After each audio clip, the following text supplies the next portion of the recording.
الحمد للہ نحمده ونصلی علی رسوله الکریم اما بعد فاعوذ باللہ من الشیطان الرجیم بسم اللہ الرحمن الرحیم واجتنبوا قول الزور صدق اللہ العظیم۔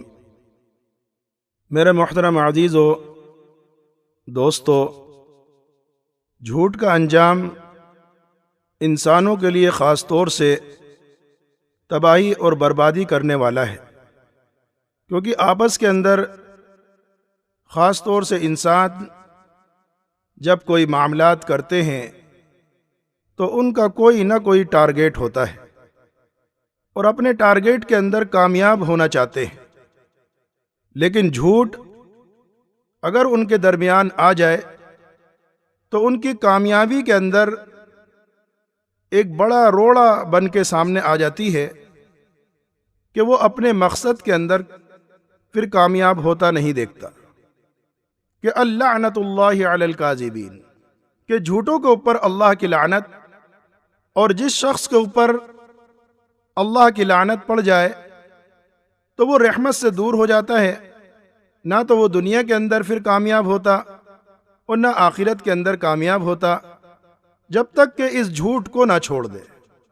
حق کے خلاف جو بھی ہو وہ باطل اور جھوٹ ہی کہلاتا ہے، چاہے عقائد فاسدہ ہوں جیسے کفر اور شرک، یا آپس کے معاملات ہوں، یا پھر گواہی ہو۔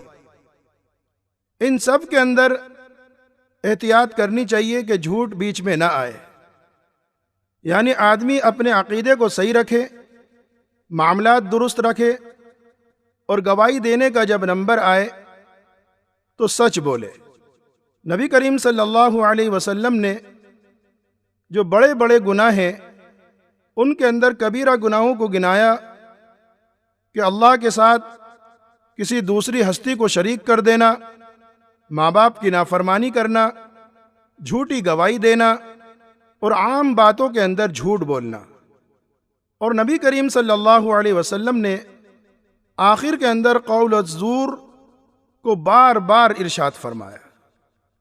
اور ایک روایت کے اندر ہے کہ نبی کریم صلی اللہ علیہ وسلم نے ارشاد فرمایا کہ جھوٹ سے بچو، جھوٹ فجور کا ساتھی ہے، اور جھوٹ اور فجور دونوں جہنم کے اندر جائیں گے۔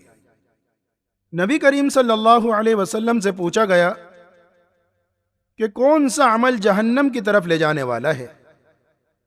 تو نبی کریم صلی اللہ علیہ وسلم نے ارشاد فرمایا کہ جھوٹ۔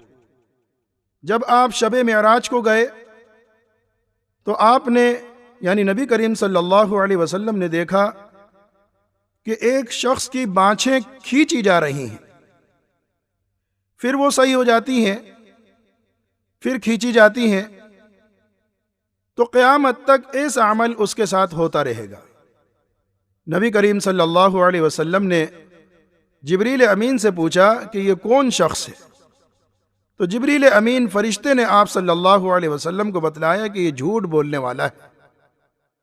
مسند احمد کے اندر روایت ہے، نبی کریم صلی اللہ علیہ وسلم نے ارشاد فرمایا کہ آدمی اس وقت تک مومن نہیں ہو سکتا جب تک کہ پوری طریقے سے جھوٹ کو نہ چھوڑ دے، یہاں تک کہ مزاح اور مذاق کے اندر بھی چھوڑ دے۔